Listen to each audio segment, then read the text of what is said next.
We don't know what will happen or when, but there are owls in the Bang Bang Bar. Hey everybody, this is Cameron from Obnoxious Anonymous. Welcome to the Twin Peaks Thought of the Day for Saturday, June 17th, 2017. Well, guys, your letter writing campaign paid off. And in the immortal words of Martin Scorsese's mom in Goodfellas, look who's here, look who's here.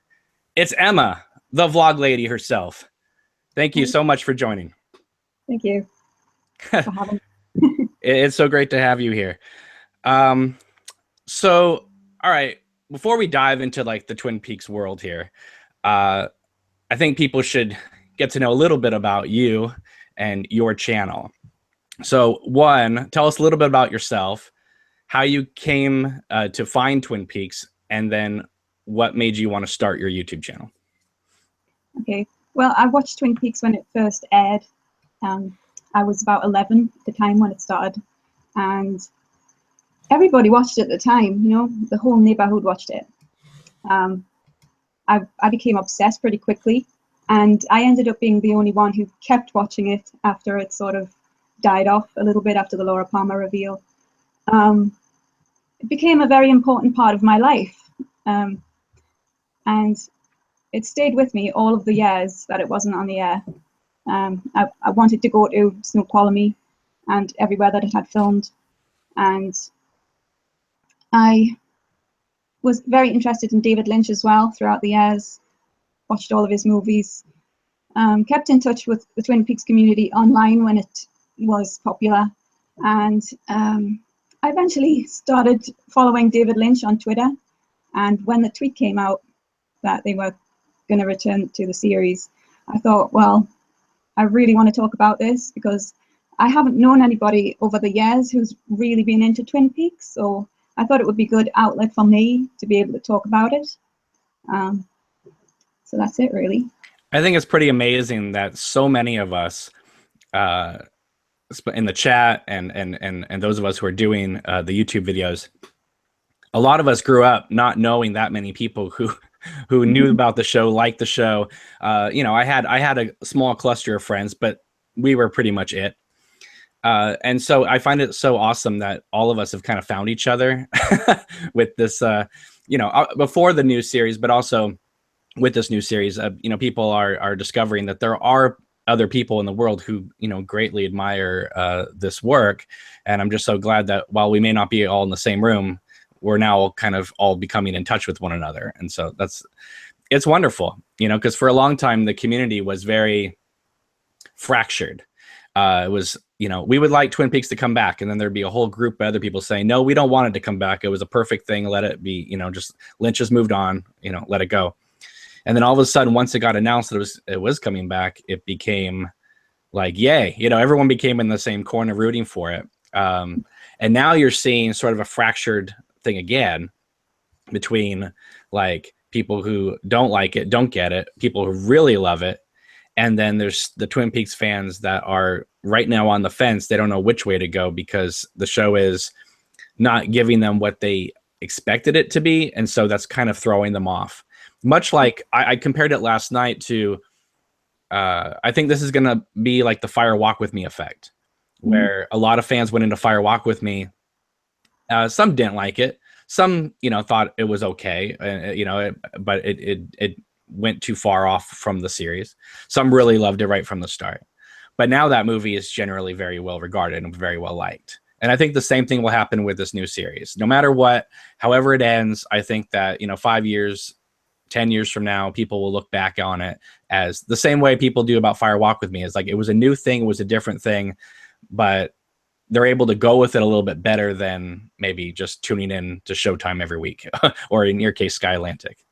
Yeah, I haven't seen many people who really dislike the new show, to be honest, but I think there's been mostly a positive response.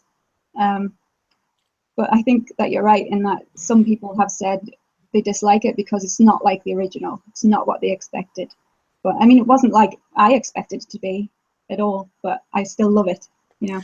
So what you're saying is you didn't expect this series to just be Agent Cooper back in the Double R diner having some coffee and eating some pie, and that would be it. No, I didn't expect that, but I just thought it would be different to how it is. I mean, I couldn't have imagined anything that they've come up with. I don't think any of us did. But I mean, you know, you've had theories about characters in the show coming back. I've had theories about character and the show itself.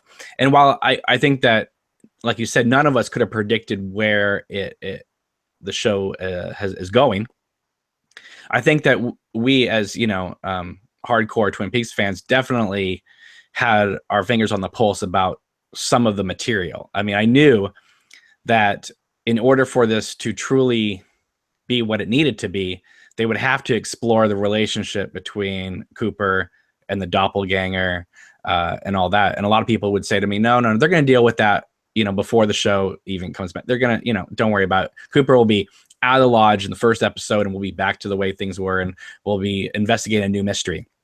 Well, no, Frost and Lynch are doing what they really should have been doing, right? Is diving deep into this whole idea of the, you know, the fractured soul. And I think they're doing just a wonderful job exploring that. Some people are getting very impatient with the Dougie thing, but I maintain that is going to be a huge payoff for going through all that.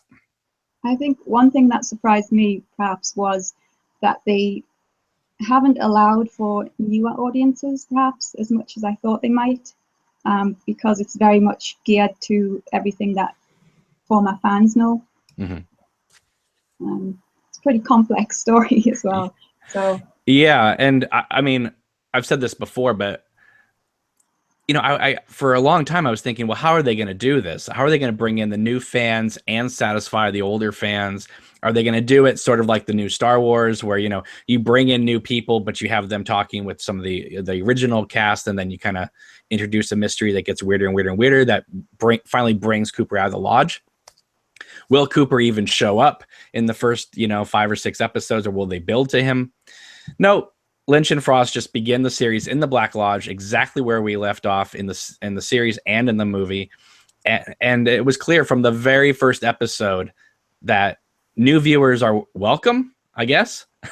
But if you hadn't seen this show years before in some capacity, thought about the show, kind of daydream about the show, you know, pondered it in some way, then this new show was going to leave you in the dust. Because it's about that 25-year gap. It's not just about continuing the story. You know, we are bringing all of our life experiences in between into this new show. So I think who you are and where you are in life is going to determine how you're seeing this new show, and when you first saw the original series. It's a very interesting relationship that's going on. I've never seen this happen in television before. I didn't predict this is what was going to happen, but Lynch and Frost obviously are several steps in front of a lot of us. I mean, they knew they were going to troll us a little bit with that Jacoby shovel thing.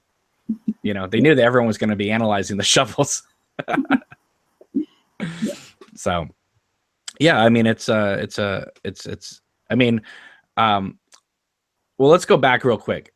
What was your first impressions of Fire Walk with Me when you went to see it back in 92? I saw it a few years after 1992 because I was too young to see it at the time. So I saw it, I think, when I was about 17 or 18, and I thought it was a bit weird, especially the first half of it in the Deer Meadow, and it was very different to Twin Peaks, but I kind of expected it a little bit to be very different, so I liked it, and I still like it. I just want to let you know in the comments, Sarah writes, when the vlog lady and Obnoxious and Anonymous meet, the door to the White Lodge opens. So I think people really enjoy it online when they see 2 YouTube channels you know, that are very well liked, just merge and and meet up on these chats. It's so fantastic. So, okay, now your YouTube channel is the Vlog Lady, but for a while it was the Log Sadie. So one, where did you come up with Log Sadie, and then how did the transition to Vlog Lady happen? It's a pretty stupid story actually, but my dog had just died, and when I started the channel, I thought I would just dedicate the channel to her. So I called it the Log Sadie, just to rhyme with the Log Lady. And then I thought, you know, that's a pretty stupid name because everybody was calling me Sadie, so I came up with something else. Do you remember how nervous you were making your first video and uploading it? Yeah, very, very nervous because I'm a pretty shy person anyway. So I thought, you know, what am I doing here? Did I do this or not? But I've been really enjoying it actually, especially since the show started, and there's so much more interaction with new fans, and it's really, really fun to speak to everybody from around the world. Yeah, no, I agree. I think that in my case, when I first started doing these videos, they were getting about 100 views. This was like 5 years ago. And then slowly but surely, they've been getting a little, you know, more and more and more. But then once this new show started, it just, you know, especially about 2 weeks before the new show started, they just started climbing and climbing and climbing. And I was excited, not just because of the numbers, but I was excited because instead of getting 5 or 6 comments on a video, I was now getting like 220. And so that just became like, it just opened up the conversation. It just became a lot more fun to engage. And honestly, while I know there's been message boards in the past that have been great and other ones that have been terrible, I really like the comments that I get on this channel. And it seems like you get a lot of great comments as well. I've been on message boards before where sometimes it can be a dodgy place in there where you're just like, you feel like just even saying your opinion is stepping on someone's toes, and you don't mean that, but you know, people take offense to it, and you know, it's kind of ridiculous. But that goes for message boards in general. But so I like having and kind of cultivating my own sort of community on this channel. And you know, when I'm on watching your videos, you're getting a ton of comments too, and you're not getting, you know, trolled by a lot of people. So that's, you know, it's nice to not, you know, be like universally hated on the internet. Yeah, I mean, I do get the occasional troll, but I think people take Twin Peaks a little too seriously sometimes. They seem to take offense if you don't have the same view as them sometimes, but I think, you know, we can all come together and just agree to disagree sometimes. Well, that's the thing about, you know, David Lynch's work is, you know, your interpretation may be different than my interpretation, but that doesn't make either one of us like right or wrong. Except in the case about the Roadhouse versus the Bang Bang Bar. You're wrong. My goodness. I mean, you wrote a comment on my channel about it, and that I remember looking, and there was like several replies, and people were shouting back and forth about it. And, you know, me just announcing that, like saying, you know, please stop calling it the Bang Bang Bar. It's the Roadhouse. If you go into, what is it? Someone sent this to me, the location guide on the location guide on the DVD box set and the Blu-ray box set announces it as the Roadhouse. You know, everywhere you go, I've never seen it called the Bang and Bang Bar anywhere except for that sign, right? No character is ever referred to it as the Bang Bang Bar, etc. Don't want to get into a whole spiel, but I just think it's funny how something that quote unquote trivial just exploded through the community and became like Trump versus Hillary or something. You know, it was ridiculous. And then you were telling me that people were coming onto your channel and complaining about it. Was it because of something you said, or were they going off the comment that you had done on my video? They were telling me that I should call it the Bang Bang Bar. But I was thinking about that actually. No one in the new show has actually referred to it by name yet, have they? And I was wondering if it's meant to be called the Bang Bang Bar because of the changes that have occurred in the new show. The Roadhouse is like a familiar term, and I think calling it the Bang Bang Bar sort of takes away that local community sort of sense that we used to have in the original show. So maybe it's been done on purpose. But the sign, my argument to that has always been, the sign has been there since the pilot. And so, I mean, if, like I say, if the Roadhouse was gone and they had been bought out by this new bar, that's a whole different story, you know. Then yes, then that is a change of venue. But the fact that the sign has always been there from the original pilot through the whole show, into the movie, and even in the if you go through, you know, the books and all that stuff, they reference the Roadhouse. No one has ever said the Bang Bang Bar in the history of the show. So I meant it as sort of a joke because of all the new writers talking about the show refer to it as that, because they didn't follow the original show and they just kind of got stuck with this task of having to write about the new Twin Peaks, and that's just what they see is how they write about it. And I said that's where you can see the line of who are the people who are the fans versus the people who are writing about the show who don't know necessarily about the show. Well, that just exploded, and I just thought it was absolutely hilarious that so many people got all so ticked off about something so silly. But anyway, I think people want to talk about they want us to talk about your Annie theory, which I know you had brought up to me before we started recording, but people in the chat are already saying that they love your Annie theory. So for those that are on my channel who haven't seen your video, what is your Annie Blackburn theory that you came up with before the new show even came out? Okay, well, a lot of people have sort of added to the theory now.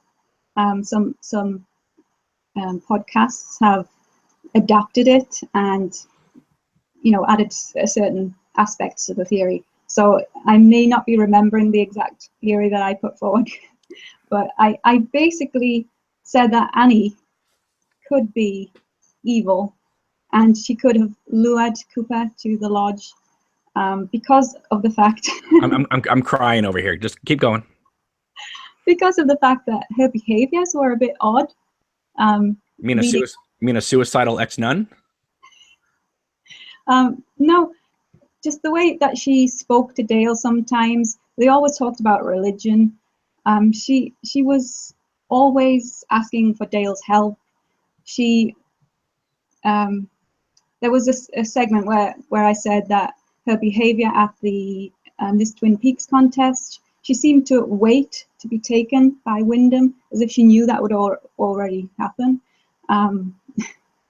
She had a speech prepared that was sort of hinting that perhaps she knew more than Annie Blackburn, the normal girl, might know.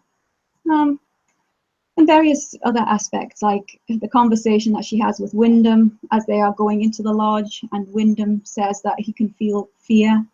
And I suggested, what if it was Wyndham's fear that opened the lodge door instead of Annie's? I just thought as well, when they are inside of the lodge, that Annie's appearance is strange as well. And some people have said, like, her name, even Blackburn, the way that they are labeling things now, connected to the Black Lodge, you could even say that her name was strange, Blackburn. So that was my theory, that she was evil. And I made that theory because, to be honest, I was uncomfortable with the Annie and Dale relationship. When I was a kid, I thought it was romantic, but as an adult, I didn't like it. I thought it was unpleasant that Annie she was quite weak. I mean, she says that she's strong, but I got the sense that she was weak because of the fact that she'd only had this one previous relationship and she didn't know much about life. And she'd just come from the convent and she had been socially isolated for a long time. And I just thought that the relationship was not right. It didn't sit right with me. So that's why I came up with a theory, but... So it didn't sit right with you, so you demonized her. You said, Annie Blackburn, Heather Graham, I can't stand you. I banish you to the Black Lodge as an eternal evil spirit. Very good, Emma. Well, you know, you could say Audrey's speech at the Miss Twin Peaks is kind of a premonition of things to come about fighting, you know, or lose it forever. I think that they specifically made it that everybody's speeches were relevant to the story. Otherwise, we'd be sitting there listening to Miss Twin Peaks pageant speeches, which would have no interest at all in the penultimate episode of the show. I'm not going to disagree with you in the fact that if Dougie is manufactured, Mm-hmm. living in sort of a manufactured home community, basically, plus with the all the King Arthur references around him and stuff, it would be very easy for them to do some retconning that way and say Annie was a product of that as well. One of the things that throws it for a loop, though, is the fact that she is Norma's sister. Yeah. So unless we're dealing with a Buffy season 5 thing where Norma doesn't realize she never had a sister and now she does have a sister. But she tells Shelley in the episode before Annie arrives that her sister's coming to town. Mm-hmm. How do you explain that in your theory? I think that the lodges seem to have some kind of power over people. So I think that it's possible that they were manipulated into believing that Annie was part of their lives, part of their community. But I think, excuse me, I think that in terms of Annie being manufactured, like Dougie, that there is more possibility of that happening now, and that being the story, especially given the fact that she hasn't been mentioned so far in the new show. She hasn't been mentioned in the book. I don't see any reason why not. Why wouldn't they mention her? Well, the argument for the book was that it seemed like that someone purposely erased her from the book, like as almost like they were protecting her in some way. Mm-hmm. Now, your theory could go an extra step further to say, well, that would explain why Annie kind of has teleportation powers to show up in Laura's bed. Mm-hmm. I mean, it's a possibility. I don't know. I guess we're going to find out, because Kyle has said that we are going to find out how Annie is. So I'm sure we will have a definite answer as to where she is versus, where she's not. Some people have even said that in the missing pieces, when she's in the hospital room, I always interpret it, from reading the script, watching the series, I always interpreted that Cooper had gone in there and he got Annie out, but the price was that he got kind of stuck in there. But I've also had people say to me that they feel like her doppelganger got out and that Annie is still in the lodge as well. Just because I always thought that she may just be traumatized at the hospital. Mm-hmm. But the way she's kind of acting and the fact that she's in Caroline's dress, and the last time we saw her in Caroline's dress, it was sort of like, the Black Lodge playing with them. Let's just take that, for instance. Do you think that if Annie isn't a social construct of the Black Lodge, do you think that it was her doppelganger who got out, or do you think Annie just came out and she's just traumatized by her experience? I wouldn't think that it was her doppelganger. I would say that she was just traumatized. Mm-hmm. Because of the fact that if it was a doppelganger that got out, then we would have a similar situation that we have with Cooper at the minute. And I don't know if anybody else has a doppelganger that could escape into the world, because, well, yeah, Annie could. Well, she's a demon, so,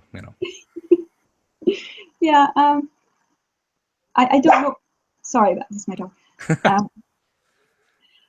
I don't know what the point would be, especially if they haven't mentioned her so far, in having her be the doppelganger at that stage. I know that after I did the theory and some people watched it, I was contacted by someone who said that Harley Payton, was it the writer? Right. Had said that if the series had continued, Annie could have been an agent of the White Lodge, whatever that meant.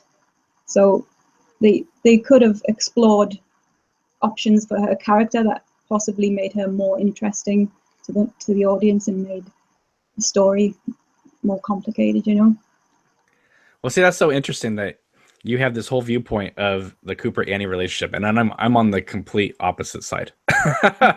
I'm still living in that 10-year-old romantic viewpoint of it.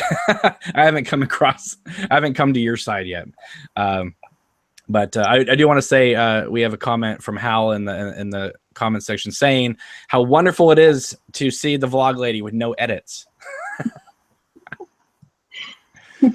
So, all right. So I guess, I mean, there's so many things to discuss, but let's just take it from there. Have you had any thoughts about the whole Richard and Linda thing that's going on currently? Well, I've heard a few theories about Richard and Linda. Because of the fact that there are so many characters with the same name, I think it doesn't necessarily have to be the Richard that we've seen, but it probably will be. And someone, I think you were actually talking about Linda possibly being Audrey. Someone had that theory. Someone wrote to me saying they think maybe Linda could be Audrey under a false name, hiding out. And that's why, because they thought about the electric wheelchair. Yeah.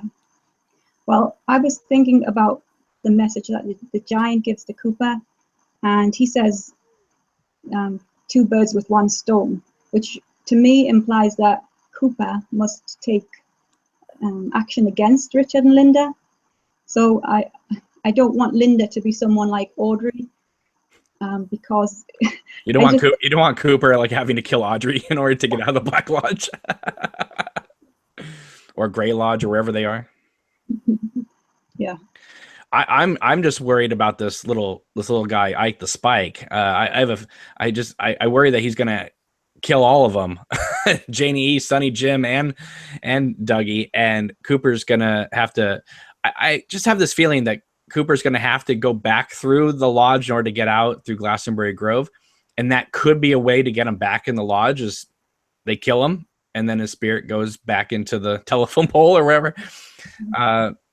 But because like some people are saying, you know, that the whole scene with the giant could be the middle, or it could be the end of the series. I mean, the whole series could end with Cooper still stuck somewhere, which I would probably jump out of a window if that happened. But you know, if Lynch is like, that's it, we're done. Cooper's stuck again. I kind of thought that scene would be somewhere in the middle, and then we would see Cooper, the real Cooper, taking action.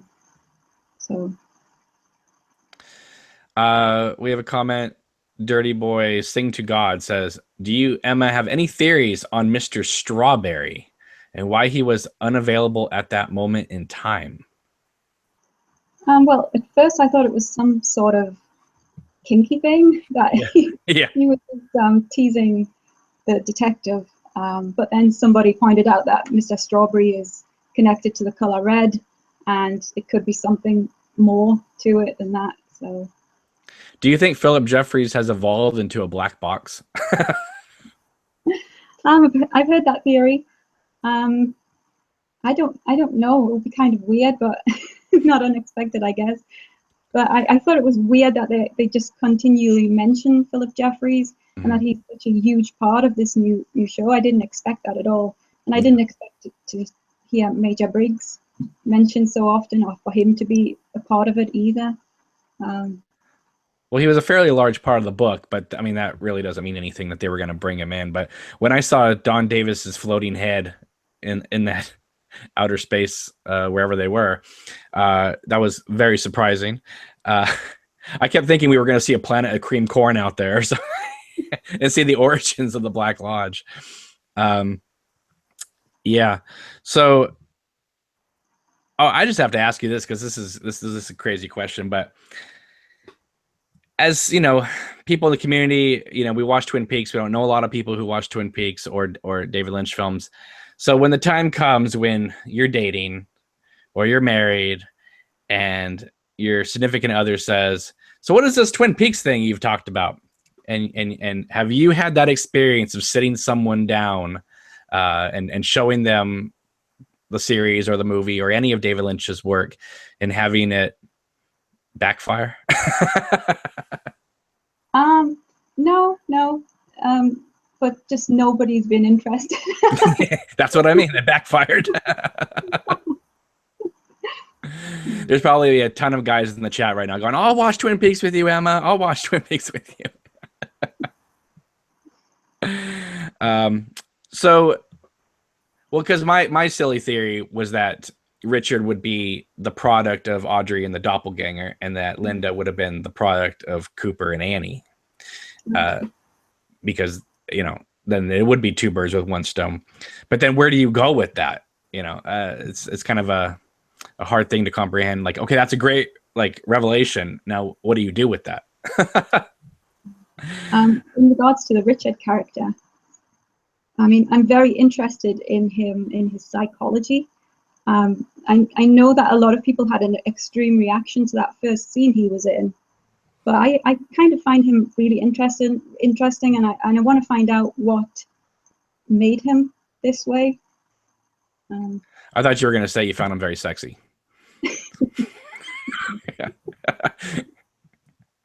Well, I think the shocking thing about that scene was that there was no real payoff to it.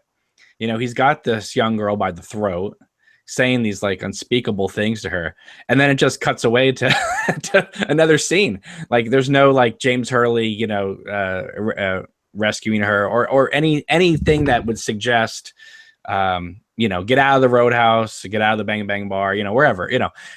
It just kind of ends with him got his hand around this woman's throat, and you're just like, that's it. Like, what happened? So I also thought that Sherilyn Fenn was pretty vocal, I think, about what kind of storyline she wanted to happen for her character, even before the show came back. I think she always said that she had this idea of Coop and Audrey being together.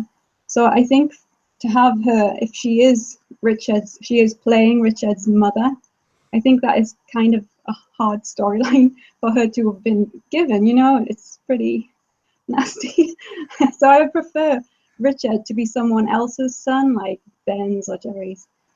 And I have heard the possibility as well that Donna could be mother, or Johnny Horn even. But I think that might be a stretch. But that one might be a stretch. Yeah, well, whoever he's related to, he's obviously been banished from the Horn family, because that pickup truck he's driving is nothing that would suggest that he comes from money. So that might give us a clue as well. There's another theory going around. Let me see if I can pull it up here, because I want to give this person credit, of course. Let's see here.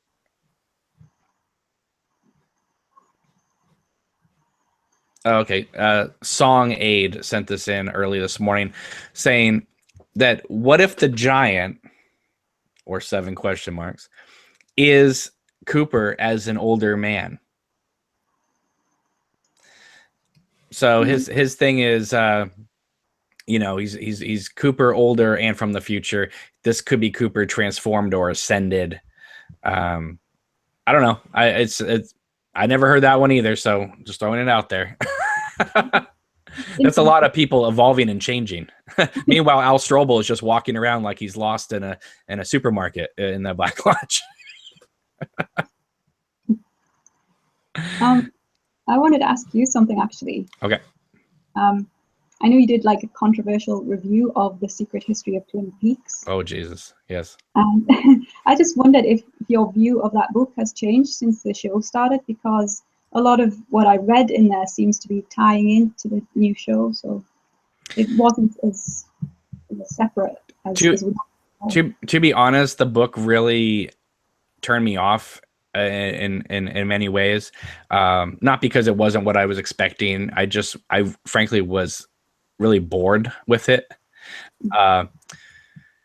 However, you know, I do have the audiobook, and I really want to experience it that way, because that book to me, it seemed like it would be maybe a little bit better if it was like read, especially by like voices that I recognize and like. I think it's the kind of book that you could take on a road trip and listen to. Now that I know where the series is kind of going, I would like to look at that book from the context of knowing what I know now, as opposed to what does this have anything to do with what we know of Twin Peaks. That being said, David Lynch himself has come out and said that, you know, the book is Frost's thing and that's his thing, and the series is our thing. So it that's another reason why I'm not too keen about it either, is because why delve so deeply into something when it's while it is tying in, Lynch isn't really trying to tie it in. It just happens to be tying in because Frost helped write the script. Yeah, I heard the thing about the Tamara recently. You know, that saying that the Tamara that was in the series was David Lynch's version of Tamara, right? And Mark Frost had a different version, and that you can see that. I mean, the audio version, I think, makes Tamara come to life as well, and I think who Tamara is when she's played by Krista Bell is completely different. So, I think that, you know, that was the thing. I mean, if Krista Bell was just playing a character named Tamara Preston, we hadn't gotten this book, there would be people saying, all right, she seems like she's overdoing a little bit, but they go with it because Lynch does how sometimes he directs actors to kind of be a little more over the top. I think where the problem lies is in any novel to film adaptation. We got this book back in October and people devoured it. Or, you know, some people devoured it. I don't know how well it sold, but I you know, I've had some people tell me, really big Twin Peaks fans, said they bought it and they never read it. So they just have it sitting on their shelf. But I think that who we imagined in our mind as Tamara Preston, you know, Joel Baca was on the show the other day, and he said he always pictured Naomi Watts from Mulholland Drive, the Betty character. I always kind of pictured someone either like that or the other one, Laura Lena Haring, you know, just someone who is very mature, you know, yes, sexy, but a well put together woman who, you know, looked good in a suit and could investigate everything. Just what we've seen so far of Tamara Preston is not just David Lynch's interpretation of that character, but it's like almost 60 degrees away. It's not a full 180, but it's so far not what anyone pictured in their heads reading the book. Yes, I understand Tamara Preston does figure out the thing about the fingerprints and how they seem to be backwards with the doppelganger. But I'm just saying, it's just the way she's acting. I know other people have said, no, they sometimes see in the margins her kind of cocky attitude about things, and that they think that translates into the series. I guess what it boils down to is Krista Bell, as much as if people like her or don't like her, she's not a trained actress. So it's hard for her probably to do all these levels. Not saying I don't think she's doing a bad job, but I think it's hard to communicate all those levels, especially since she wasn't able to read the book until after she shot her part. So maybe if she had had access to the book beforehand, maybe her performance would have been different. Yeah, I mean, her character, I guess, could be at the beginning of a learning curve for her in professionally, I guess, because we don't know what stage we're at in regards to finding that dossier, right? I think. So perhaps she might undergo some character changes along the way that make her, you know, bring her closer to that book version of Tamara. Yeah, it is interesting. People in the chat are saying, you know, it's Tamara Preston. Then other people say Tamara Preston. Some people say Tammy. Again, David Lynch took Tamara Preston and made it Tammy Preston.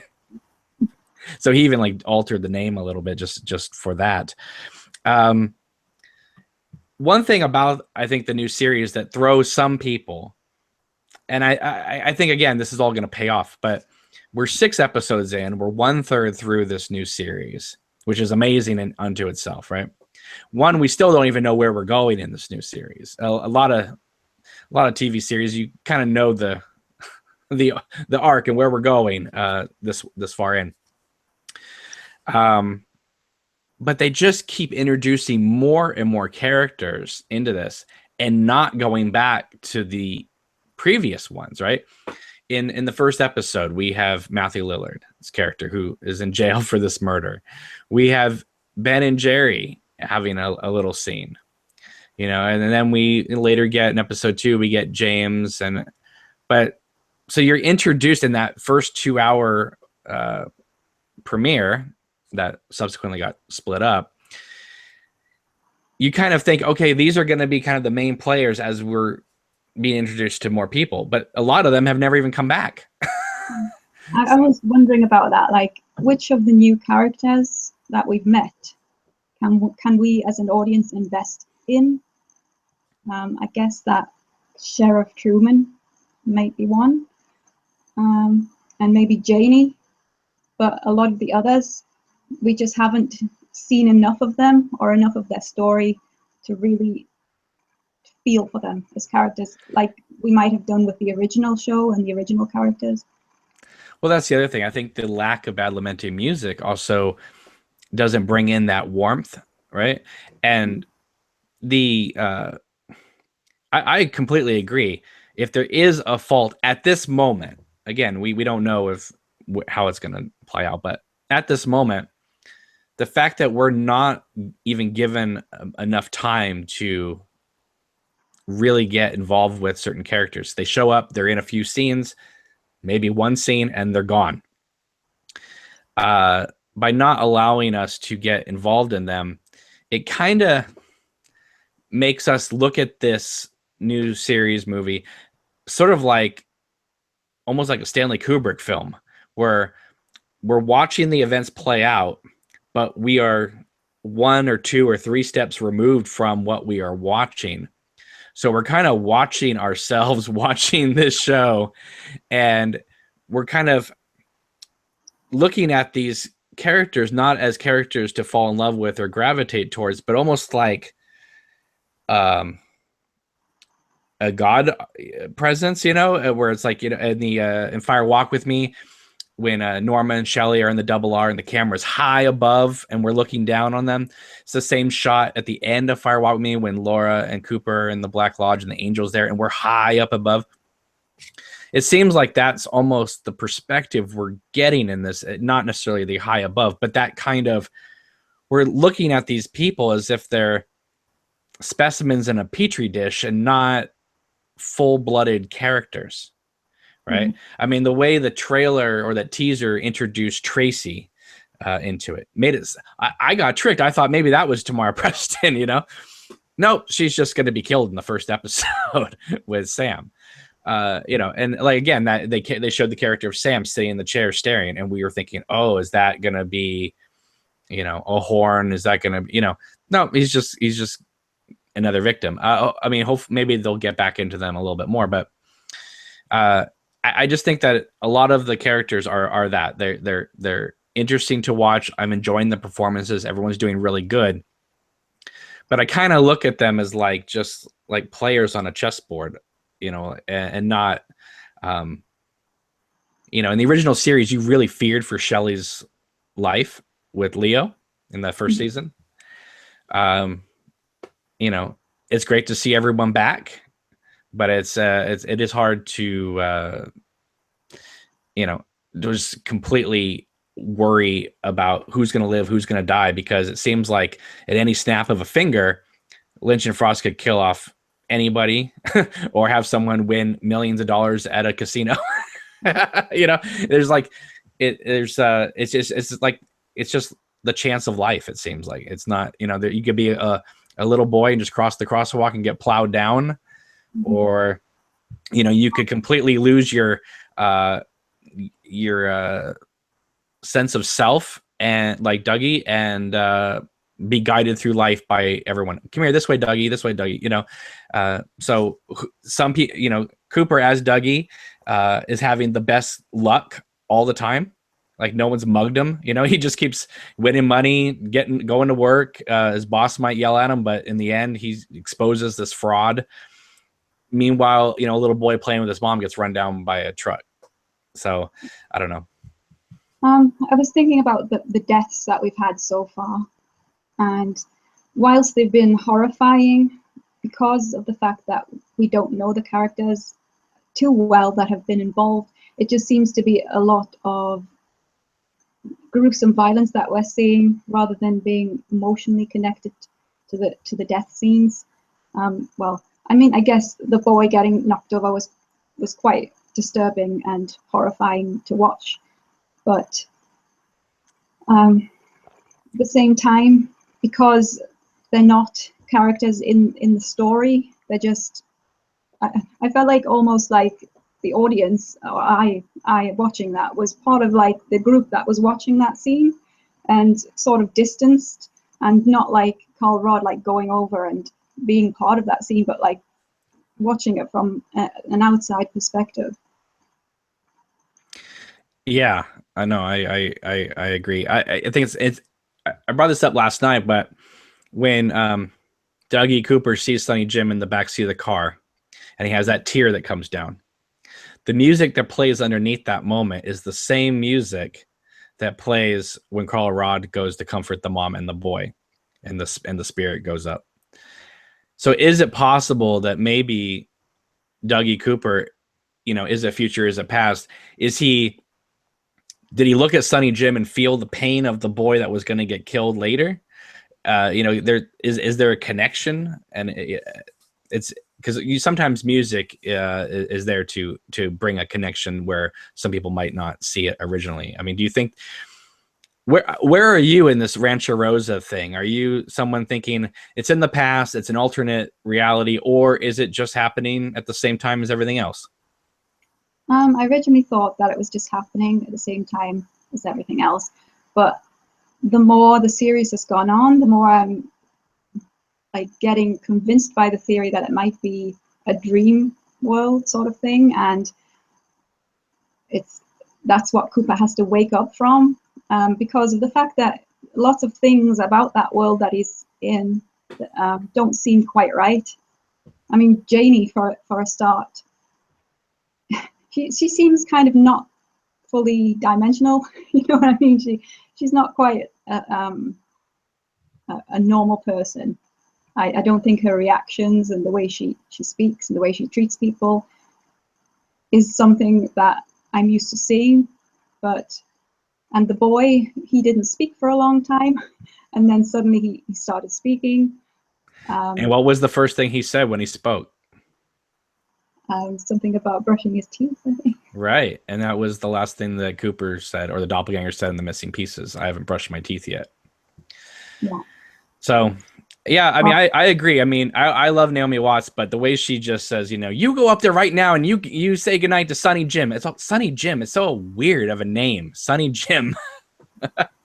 That's why I kind of believe that anagram thing that, has been floating around with the fact that Dougie, Janie E, and Sonny Jim translates to Josie, Judy, and my Annie gone.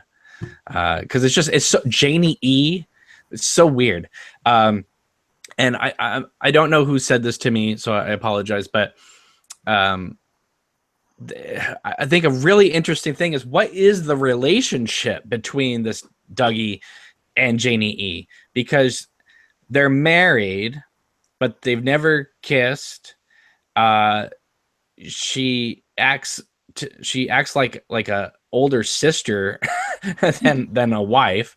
She's completely okay with the fact that he has these extramarital affairs. She kicks him out of the car and just like, go to work. Meanwhile, he can't even open the door, but go to work. So I don't know. I mean, that's why I think there's just something weird. There's a lot of weird things going on in Rancho Rosa, but that is one more aspect to it. You say that she doesn't have a lot of dimensions, but then in the last episode, she outsmarts the blackmailers, and she walked away with $400,000. So. Yeah. I've heard that people saying that she and Sonny Jim could be manufactured as well, which I think could be a possibility. Yeah, someone said that what if the 119, crack mom and the little kid, where it was the first attempt at Sonny Jim and Janie E, and I don't know if I go that far, but other people think those two are the modern, Tremans and Chalfonts and all that. I don't know. Again, I wouldn't go that far, but there's a reason why we keep cutting back to her screaming 119. Either that or Lynch is just completely trying to throw us off the trail, and he's just including that just to be silly. Yeah, well, I kind of thought it was all about the numbers because we had so many numbers being thrown at us for a long time. And I thought that repeated 119 was just another part of it. I don't know what any of the numbers actually mean yet, but I thought that was just another aspect of the numbers puzzle. Watergate Burglar says in the chat, he thinks Judy is going to end up being Cheryl Lee. And also, those trailers that Showtime released where they show Cooper in the black suit driving the car. It always struck me as not being Cooper per se, but the way he was looking in his eyes, he kind of looked like the doppelganger, kind of being paranoid about stuff. I mean, who knows? But so do you think the doppelganger is going to end up getting out of prison, trimming his hair and acting like Cooper and going back to Twin Peaks and screwing things up? Or do you think that is going to be Cooper after he's come out of this Dougie situation and is heading there? Where do you think we're going with those two? Well, I would hope that it was the good Coop, because I really want him back sooner rather than later. I know that I think we have to sort of be patient with his journey, but I really want to see him back because I feel bad for Coop. So I would hope that it was him, but I think that the evil Coop would take that step, and perhaps his relationship with Gordon Cole at the minute would allow him to take that step and become the fake Coop again, like the fake FBI agent, I mean. So, but it seems like Gordon Cole is on his trail. Yeah, but I think to ensnare him, possibly, he may let him have a bit of freedom. I'm not sure. Yeah. Where are you on the whole, there could be some of Wyndham Earl inside the doppelganger? Do you think there is, or do you think it's just coincidence because of, some of the similarities that we have seen? Well, I don't think there is, because of the fact that Bob was pretty dismissive of Wyndham when they were inside the lodge, and I don't know why any part of Wyndham would be taken away if that's the way Bob treated him. And Bob, I'm not sure which has the power between Bob and evil Coop, whether they share an equal power, or whether Bob thinks he is stronger, or the doppelganger thinks he is stronger. But in any case, I don't see Bob having taken Wyndham because of how he treated him in the lodge. I agree. The only thing that I just think that because he took Wyndham's soul, that he probably has some of Wyndham's memories. So I think that's where he used that to his advantage. I think he went to Wyndham's cabin, grabbed his equipment. I think that's where the suitcase computer comes from, things like that. So I don't personally think he's Wyndham Earl per se, but I think that he kind of took his memory so that if he needed to use them in terms of manipulating the FBI, and that he had extra ammunition in his pocket. Okay. Yeah. I was wondering about the Philip Jeffries thing, and why, if David Bowie isn't going to make an appearance, why they used the Philip Jeffries character. I know that was a very important part of Fire Walk with Me, but Chet also disappeared, and possibly they could have just used the Chet Desmond character instead of Philip Jeffries for that role that they've written into this new story. Yeah, I'm hoping we'll get something about Chet Desmond, because that's a pretty big, hole to just leave open. But again, they could just, I was talking with Joel the other night, they could just leave it open to interpretation and say, well, look at the way Dougie was on the carpet and he got zapped into the Black Lodge. Could we then assume then that that's what happened to Chet Desmond when he picked up the ring and put it on? He got zapped to the Black Lodge. So I don't know. I mean, anything is possible in this new series. I never thought in a million years in part 3, episode 3, whatever you want to call it, that I'd ever see Cooper, on a box in some other dimension, outer space, with a blind Asian woman pulling levers like Eraserhead. I thought that Twin Peaks was gonna kind of walk that line again between normalcy and surrealism, and Lynch was like, no, we're going full on Eraserhead in those opening scenes. So I mean, he clearly, it's not that he doesn't care. He just knows his audience is gonna follow him wherever he goes, unless he completely crosses the line. But I don't know. He knew that the hardcore fans were going to follow him, and that everyone else would kind of catch up eventually. So, I mean, do you think that the show is being critically acclaimed at the moment by critics?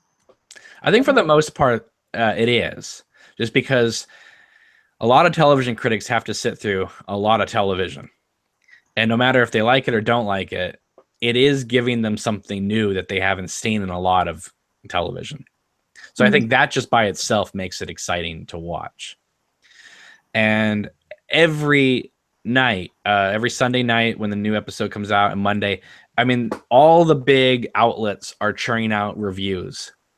That's the kind of stuff that's reserved for things like Game of Thrones. So the fact that it's getting that much press coverage, it's not necessarily translating into viewership.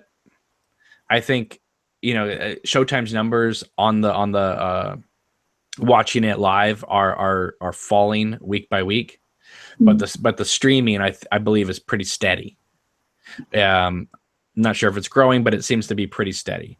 And then of course when Showtime does the Blu-ray sets and all that stuff, I mean, we're all going to end up getting it. And as Joel was saying the other night, that 5 years from now on the Showtime network, people are going to be watching Twin Peaks, and they're not necessarily going to be watching some of their other shows that they put a lot of attention into. So Twin Peaks will continue to grow. Like Fire Walk With Me completely tanked. And then a few years ago when they announced it was coming out and being part of the TV series Blu-ray set, and it's going to have missing pieces. I mean, Fire Walk With Me like grew in popularity like I've never seen it before. So I think there will be a renaissance. I think right now it's just even though it's getting a lot of publicity, it's also playing under the wire. So do you think that it will get any accolades, like acting awards or anything like that? That's where I'm thinking. I think Kyle's gonna sweep like almost everything. Yeah, I think because they like newcomers and they like returning vets. Right. And Kyle hasn't played this character in a long time. And he's not just coming back and playing, Agent Cooper, give yourself a present every day, Harry, Agent Cooper. He's playing right now at least 3 different characters that are one character. So, I mean, Lynch and Frost gave him a role as Agent Cooper that is unlike anything he did in season 1, season 2, or the movie.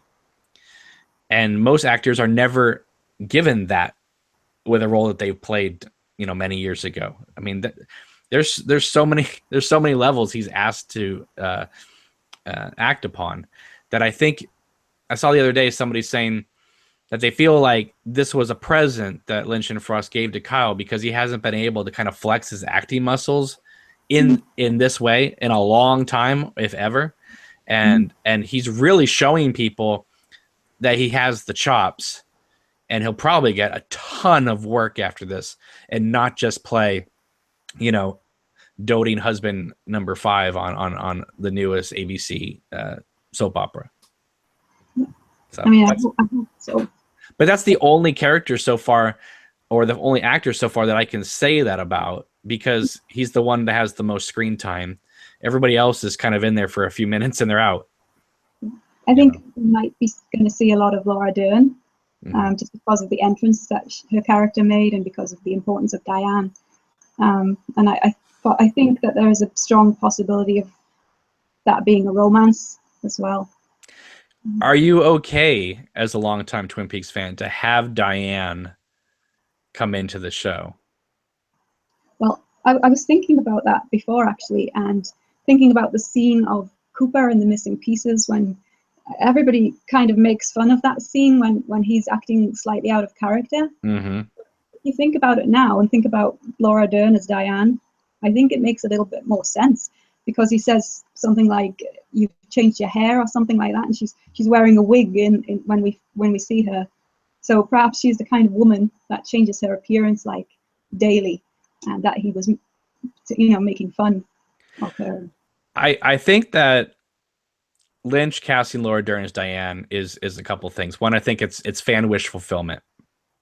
It's something that we have actually been kind of thinking who Diane would be from the very start of the series. I mean, back then in 1990, movie stars didn't go to television like they do now.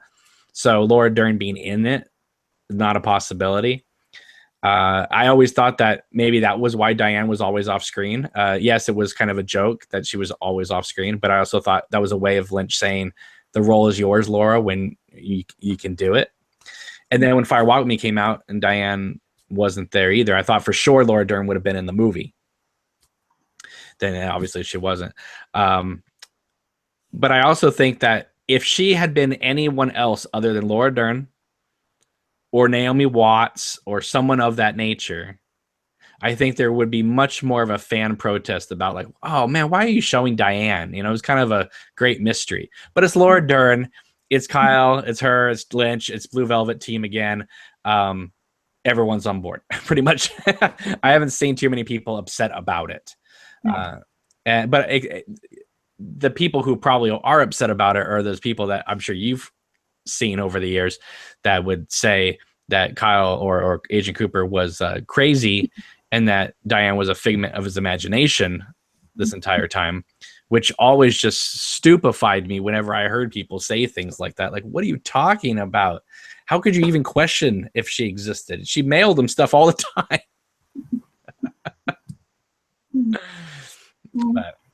but I'm excited, Laura. I'm really excited to see Laura and what she does with Diane. And I'm interested in that character just from seeing her in that 2-second shot, you know? Yeah, I mean, it suggests so many places they could go. And who knows when we're going to come back to that story. It could be episode 10 before we come back to it. Yeah. So what about the character of Red, played by Balthazar Getty? What do you think's going on with him? Is he... do you think he's dating Shelley, or was that just kind of an innocent flirtation across the bar that night? I think he might want to date Shelley, and possibly he has approached her in some way. I thought that the scene with Richard was interesting because Richard wanted to be the one that assumed power in that relationship, although Red was clearly the one that was running the show. But I think Richard would have been more comfortable had he been able to take that role. So I guess that when we saw Richard do what he did, we're expected to think that Red is even worse than Richard. He has more power and he is more evil than Richard. So I guess, the possibilities of where we're going to go with him are pretty disturbing. Yeah, because anything's possible. Before we go any further, I just want to let you guys know in the chat, throw out some questions for us to take, and we will address them. And just want to say, if you guys have not liked this video, please do, and make sure to subscribe to this channel. I'm trying to get to 2,000 subscribers by the end of June, and you guys can really help out with that, obviously. Need about 290 more. And what are you up to right now, Emma? I'm not sure, actually. I think the last time I looked, you were at like 1,500 something. Yeah, it sounds about right. All right, so she needs some too. So if you haven't subscribed to her channel, go over to the Vlog Lady, VLOG, on YouTube, and subscribe to her channel as well. Let's get us both to 2,000 subscribers by the end of June. That would be amazing. Then collectively we would have 4,000 people watching us live. All right. What has been the most surprising aspect of the new series so far, besides obviously the direction they're going with it? What has been the thing that just kind of took you back and was like, wow, that's really interesting? I would probably say Dougie existing at all, because I just didn't think that they could add another Cooper to the mix, because I thought it might be difficult to play with two Coopers, but then them being brave enough to add another Cooper, well, I thought that was a very interesting move. And then a third one. At one point, he was like 3 characters in one episode. It was great. So we have a question. Do you think we will see Philip Gerard in the outside world again? Or is he just doomed to wander that CGI Black Lodge forever? Well, I think that somebody mentioned that in the trailer where they see Cooper walking in the darkness, that the one-armed man is supposedly walking alongside him. That's what it looks like. I'm not sure if that takes place outside. It looks like it's outside the lodge, right? To me, it might not be. Well, I was always fascinated in the original series that, he tells Cooper, about the golden circle and that type of thing when he's like laying in the bed in the Great Northern. And then he kind of just is breathing hard and looks like he just is resting in the bed. And then we never see him again in the rest of the series. And I always thought it was weird that they never brought him back for that finale with the Black Lodge. Like, did Al Strobel have something else going on during that time or what? Because, I mean, he comes back in Fire Walk with Me in a big bad way, but he just kind of disappears from the series right after the Tim Hunter episode. Okay. Let's see here. Jeff B says, has anyone mentioned how much Richard looks like a young version of the character that was the landlord of the mobile home park? I guess Richard, do you think Richard is the product of Carl Rod? I don't know. I guess who knows who Rich? I mean, he's related to the Horns in some way. So I don't think he's related to Harry Dean Stanton. Someone commented on one of my videos that they thought Richard looked like Audrey, but I think Richard also looks like Donna because Audrey and Donna look so similar. And the reason why he could be Donna's kid is because if Ben Horn really was her real father, she may have named the boy with the original family name. So, all right. MW says, I hope we will see the log lady again, but I'm comfortable with that scene when Hawk says goodnight. I have a feeling we're going to see her again. I think we're going to see her at least one more time, probably on a phone call, but still, I think we'll probably after the thing is towards the end, it's closing, the show's closing down. I think she'll probably give Hawk one more call and say thank you or something. Well, I thought that one of the episode titles that is coming up, the one that is Laura is the One, sounds like something the log lady might say. Well, she did say it in one of the introductions. Oh, okay. So there you go. But I think it's funny. It's like, this is the chair. Is the previous episode, right? It reminds me of This Is the Girl. And some people have said, oh, they think it's going to be the chair that Philip Jeffries was in the FBI office. And other people are saying, no, it's probably going to be about Linda's chair. So, I mean, or it could just be a place that Dougie has to sit in an office somewhere. We don't know. I am excited about, Laura is the One. Obviously, we know Cheryl Lee filmed more scenes for this show, so I'm anxious to see where that's all going. JB wants to know about what you think of the Rancho Rosa timeline, but I think we've already addressed that. Gustav says, how do you think Bill's wife, how do you think she knew, how did Phyllis know that, to work with the doppelganger? Like, how the heck did that all happen? Well, my immediate thoughts was, after reading The Secret History of Twin Peaks, there are communities of people that are, very much presenting themselves as being very upstanding members of society, and yet behind the scenes they are conducting this black magic and trying to open the gates to hell. And I just kind of got that vibe from Phyllis, and I thought, maybe she is someone who has dabbled in the dark side, and that's how she comes to know Evil Coop. Yeah, well, that's a good possibility. I'm just trying to figure out how the Matthew Lillard character, Principal Hastings, it seems like he knows Betty Briggs, because they keep saying Betty and that she has the coordinates. Mm-hmm.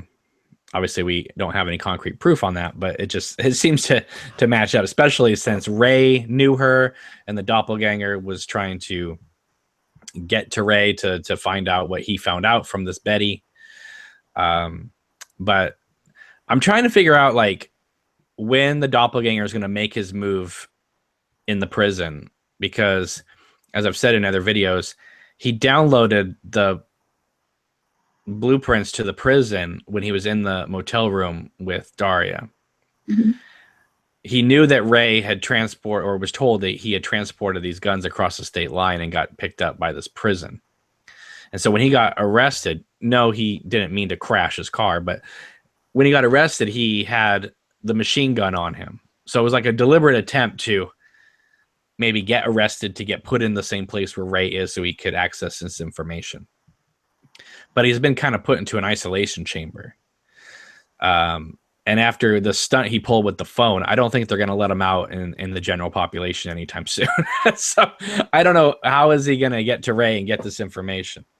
Well, after the stunt he pulled with the phone, I would have thought that he could actually do anything he wanted to. Yeah. And you know what I mean? He was so powerful in that moment that I'm not sure how he is being controlled at the moment.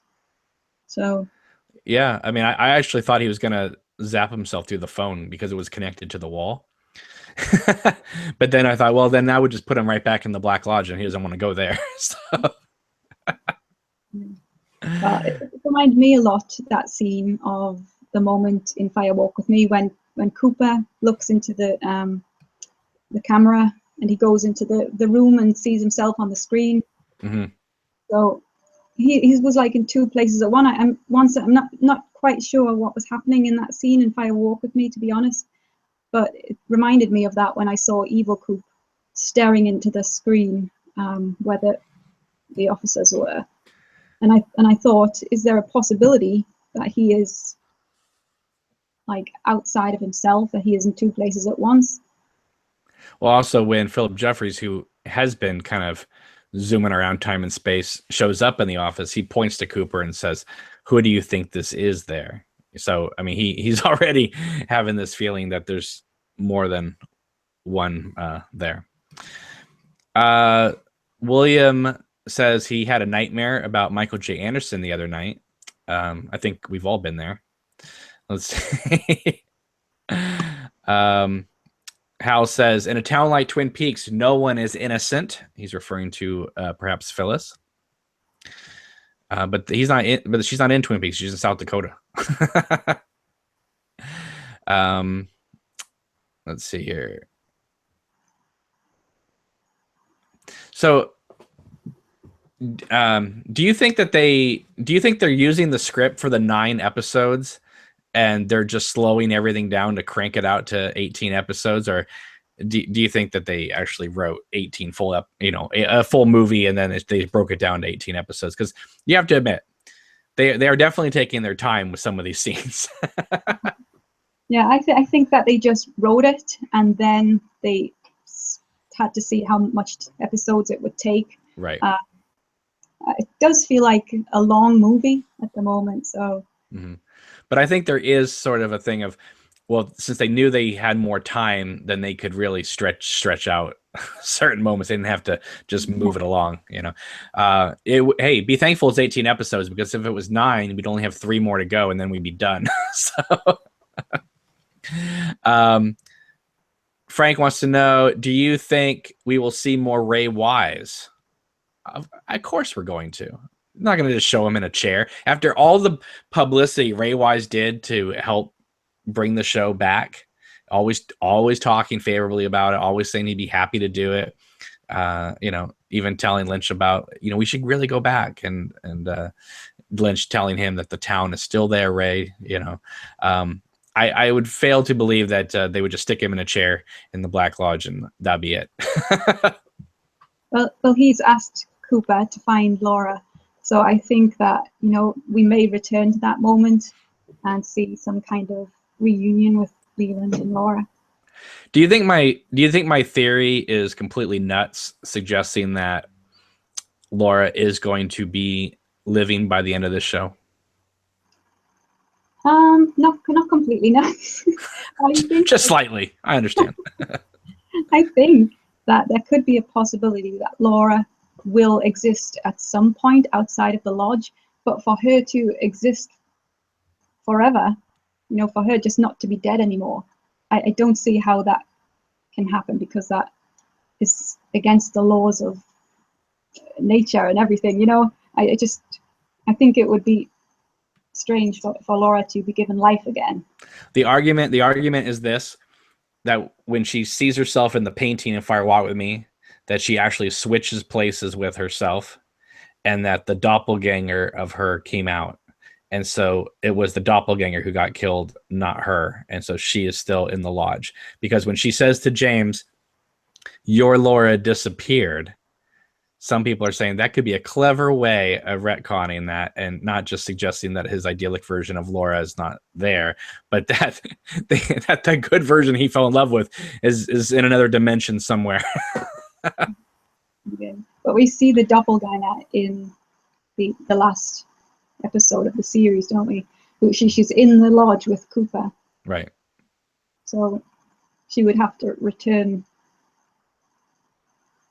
I'm getting confused.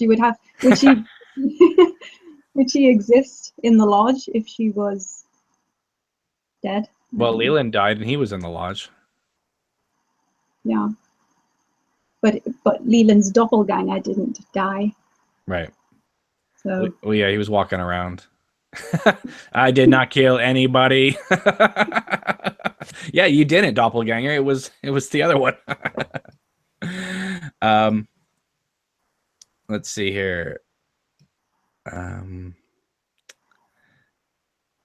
Alexander says the ending of the show will be conclusive in some way, I think, but will be open to interpretation at the same time. Probably. Well, I've heard that they might be wanting another series.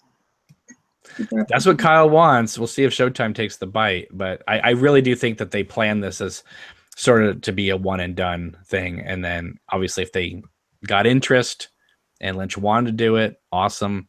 But if not, then I guess we'll just have to take whatever ending they give us, and then we'll have Mark Frost's book this October as the final dossier. And something tells me that I will probably greatly enjoy this one more, because it's going to be dealing presumably with characters that we know from both series,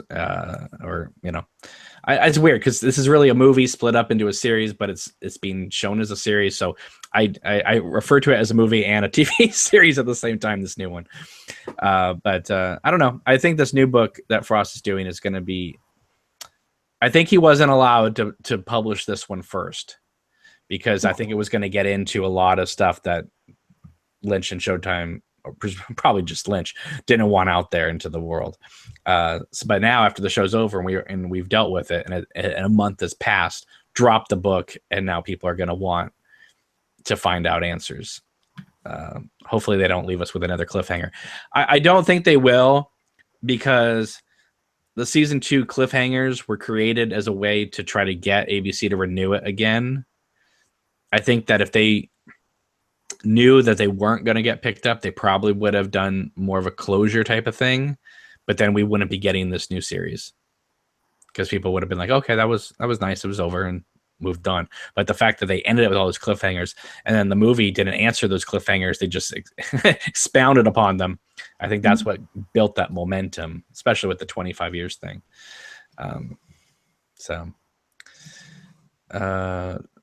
Let's see. They think that Lynch should make the Ronnie Rocket TV series after this.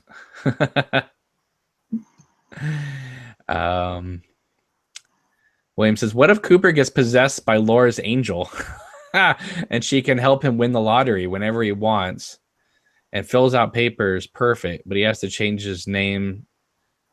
What on earth are you talking about? Okay. Here's a good question from Frank. Will we see Doppelganger Madeline Ferguson again? Or will we even deal with Maddie again? I don't think we'll see Madeline again. Mm-hmm. In the last episode of the original series, Madeline was in the lodge, or her doppelganger, and she was at a distance in that scene. She was far away from the camera, sort of thing. Whereas when we saw Laura, she was close, and I always thought that signified that Madeline wasn't as significant.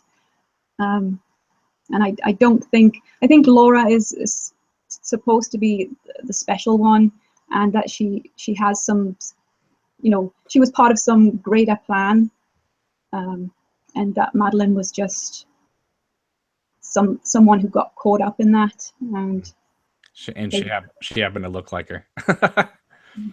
Yeah, you are right. When you see Maddie and she's like, "Hi, Maddie," she is far away. Meanwhile, like Laura in the Black Lodge comes right up to the camera and just screams in our face. So, good call. Let's see here. Wayne says he finally got the missing pieces on Blu-ray, but it's not compatible with Xbox One. I'm mad. Go to Walmart, $40, get a Blu-ray player. Go to Costco, same thing. Let's see here. Yeah, Ben wants to know, do we think Audrey will be in a wheelchair from the explosion? I don't know, but I do know that she was not happy with the role she got, so anything's possible. I mean, she could look like Boxing Helena in the new show for all we know. But what about this whole, like, I'm sure you've got countless people asking you, who do you think this billionaire running the glass box is? Do you think it's going to be a new character, or do you think it's going to be a surprise from an old character we know? That's the way I'm leaning. I think it's going to be a returning character we know to kind of surprise us. Well, it's Harry Truman or something. If it was a returning character, we've seen quite a lot of the old characters now, Mm-hmm. so there aren't many possibilities left, I think, in terms of who it could be. John Justice Wheeler. At the same time, I think that it would make more sense if it was an old character, a returning character, because of the fact that that role is so significant. Right. Do you think that whole scenario was created just to find Cooper and pull him out of the lodge, or do you think it? First I thought maybe it would be Wyndham Earle or something. I mean, I know Wyndham Earle got killed, but the fact that there's a bonsai tree and that type of thing. But again, he was kind of imitating Josie when he was doing that.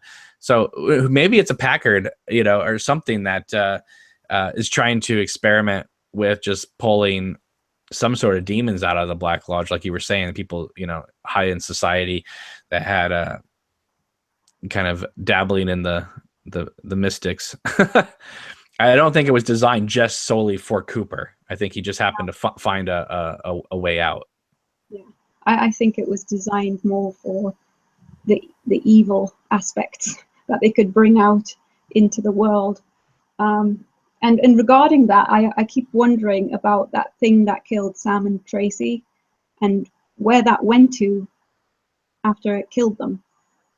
Is it still outside the box, or did it get sucked back in?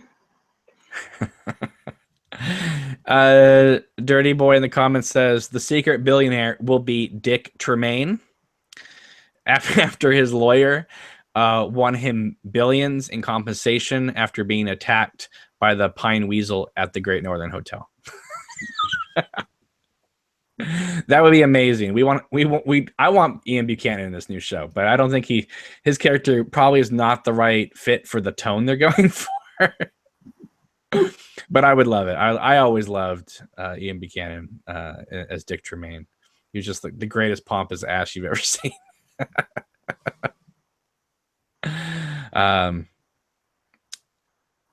I mean, some people have said, that creature in the black box, that's Laura, and Laura broke out of the glass and killed Sam and Tracy. And I don't think so, only because I can't see Lynch, after being in love with the character of Laura Palmer for so long, would just turn her into a murderess, a she beast of hell, just eating Sam and Tracy's face. I mean, I wonder what else they saw in that box, because, they said that someone else had that job before Sam and that they'd seen things. So, what else have they seen? Good things, bad things? Well, probably nothing good if they had to replace them. But that whole scene between Sam and Tracy and the loft and the science experiment and her bringing him coffee and whatever, it reminded me so much of the David Cronenberg film The Fly. Just that whole scenario, and the fact that The Fly was a Brooks Film production, and of course Brooks Film made The Elephant Man, or produced The Elephant Man for Lynch.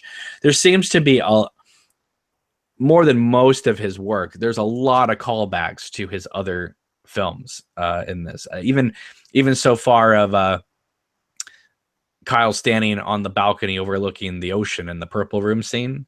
That's very reminiscent of Dune. So it's kind of cool. I mean, I don't think that Lynch is saying that all of these worlds are all tied to one universe, but it's sort of like a giant thank you to everyone who's followed his career. Yeah. And someone posted me a message the other day and said that Dougie was mentioned as a bee on one of his artworks as well, on the bee board. So I don't know if he's pulling in everything. Well, some people are thinking Dougie is a reference to Douglas firs. It's nothing is by accident. Even if it means nothing, things were thought out as to, I mean, there's a reason why that kid's name is Sonny Jim, even if it's a ridiculous reason, right? I mean, there's a reason. I mean, and they named a character Little Nicky in the previous series. So that's what I'm hoping that who Red is. I'm hoping Red is Little Nicky all grown up, so which he won't be, but one can dream that they would just figure out new ways to troll everybody, or, bring in Evelyn somehow. Just, this is the Evelyn Marsh Foundation or something like that. Maybe the Evelyn Marsh is the billionaires, running this glass box. That would be awesome. Brent says, do you think Michael J. Anderson is going to return? No. Oh, Watergate says Sonny Jim was on the B board too, he thinks. Well, if that is true, that's pretty cool. Yeah.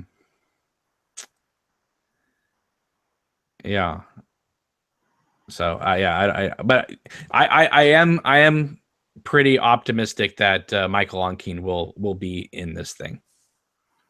I really am.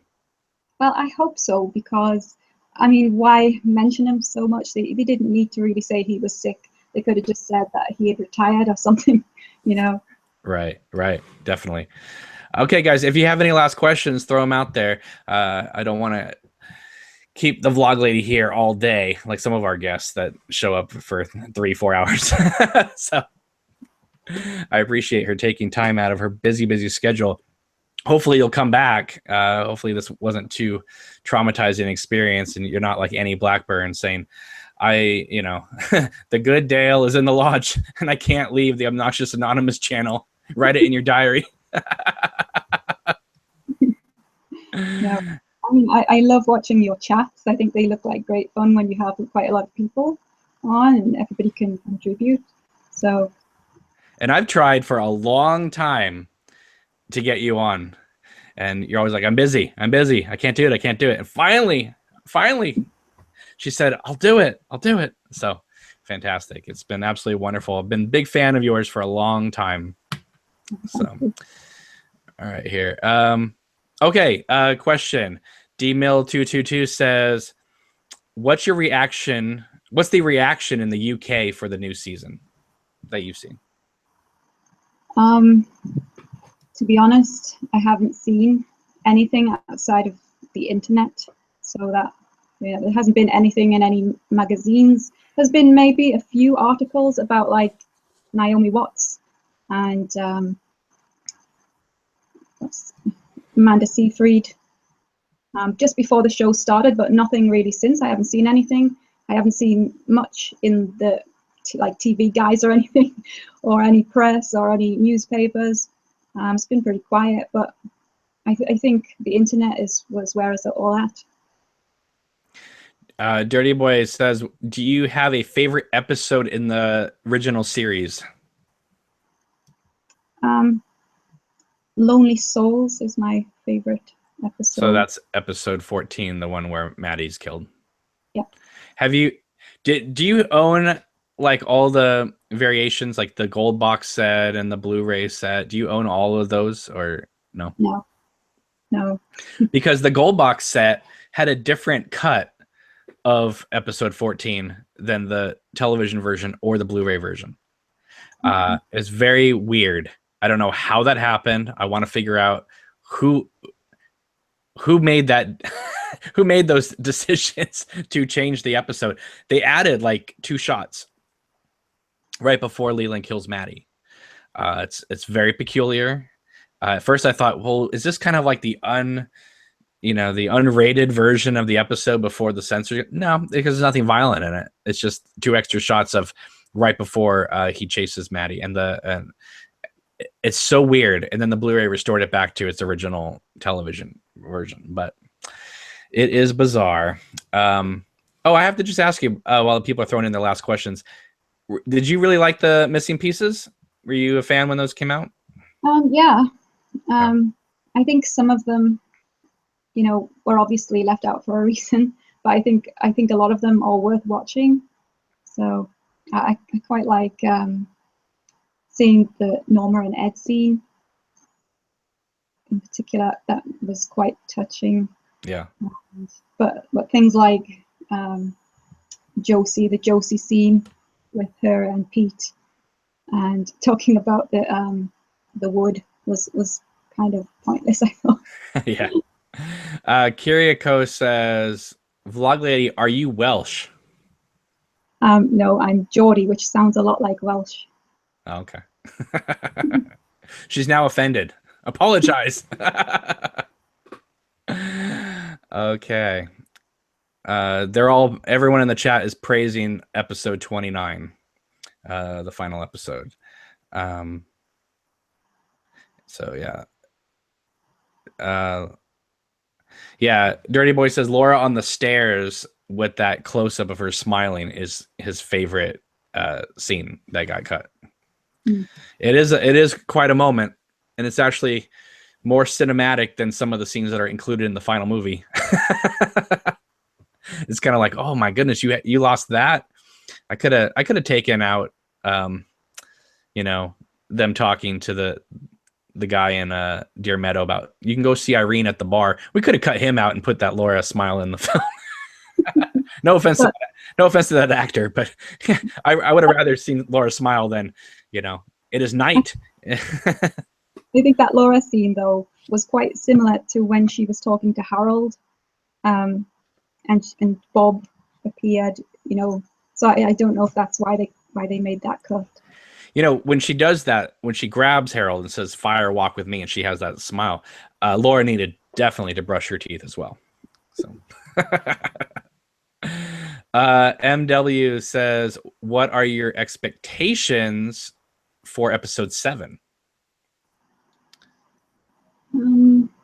I don't even know what to expect at all. I mean, the whole thing could be, Leo in the log cabin holding the spiders with his teeth for for an hour.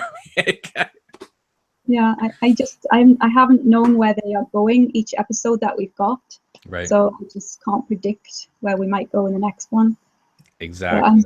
I'm still waiting to see Ed, because he hasn't made an appearance yet, and I think that I would like to see him very much soon. Right. Hippie Ann says, Emma, what is your favorite moment so far in the new series? Do you have one? Yeah, I really like the scene where Gordon, Cole, Tamara, and Albert go and see Evil Coop in the prison. I just think that's so creepy. Yeah. And I think Kyle acts that very, very well.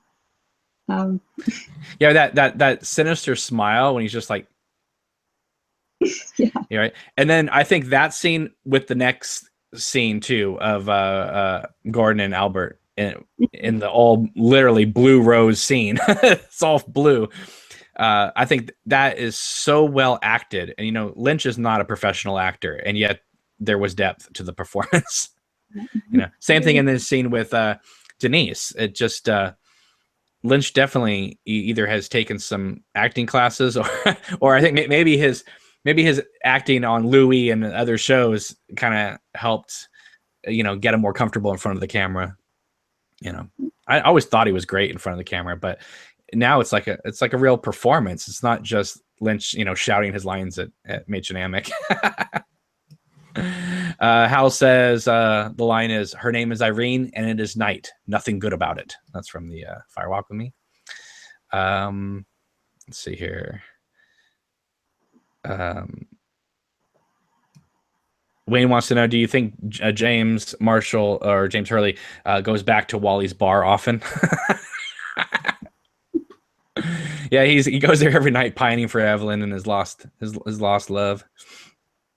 Brent says, I do find it hard to believe that there won't be any mention of Donna at some point. I do too, because Lynch obviously felt she was important enough to recast in Fire Walk with Me, right? I mean, he didn't just eliminate her like Audrey. so maybe that's where the Richard thing will come in. Yeah. PM says, it's Riv, very good to see you again. Thank you for spelling that backwards. Let's see here. Oh, Romaine says, I'm listening to you guys while on duty at an all-night pharmacy in France. Thank you so much for sharing and doing this. Thank you for watching. Oh, okay. So we'll just bring it full circle. Emma Jorbs wants to know, do you think it is acceptable to call it the Bang Bang Bar? Look at this. There's so many things we can talk about. Or we can talk about, like, Frank says, does the bar Wally's in Fire Walk with Me belong to Wally Brando? There's so many questions we are in the original series. I mean,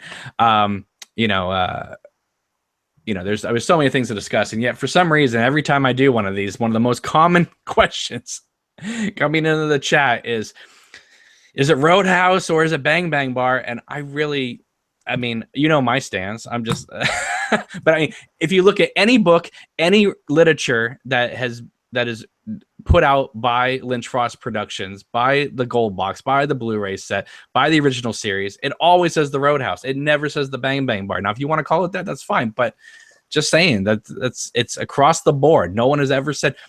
Bobby Briggs isn't standing on the top of his car in the pilot telling Mike, Bang Bang Bar. Now it's always Roadhouse. And then when the log lady says in episode 14, which is your favorite, we don't know what will happen or when, but there are owls in the Roadhouse. And then Cooper stops and goes, the Roadhouse. He doesn't say the Bang Bang Bar. Which, I mean, the way I introduced this episode, that's the way it should have been done. We don't know what will happen or when, but there are owls in the Bang Bang Bar. And then Cooper says, Bang Bang Bar. Like that just would just take you full out of the episode, ruin the whole mood of everything. Anyway. Oh, Clone Commandos is screaming at me. Stop talking about this topic. Well, you guys are the ones talking about it in the chat. I'm just bringing it up. All right. Let's see. Anything else here? Mr. Gale comes in with the obvious. Bob is bad. So I couldn't agree more. All right. So we're going to wrap this up for today. Emma, thank you so much for joining me. Really appreciate you taking time out of your schedule. Hopefully you aren't scared to come back. I'd love to have you here anytime you want to come back. Well, thanks for inviting me on, and I've really enjoyed it. So I'd love to come back if you ever do anything like that again. You guys did good out there. You guys were. I got tons of comments saying, when are you gonna have the vlog lady on your show? And then you were contacting me saying, I'm getting a lot of requests for people asking me to go on your show. So you guys did good out there. Great job. All right. So for those who aren't subscribed to your channel yet, and you should be, because we need to get her to 2,000 subscribers as well. Where can people find you on the internet? Your YouTube, your Twitter, your Facebook? It's just the Vlog Lady at Facebook and Twitter as well as YouTube. Okay. And then, so find her on YouTube, find her on Twitter, like her page on Facebook, and that will be great. How long have you been on YouTube now? It's about a year or more than that? Yes, yeah, about 2 years. Oh, wow.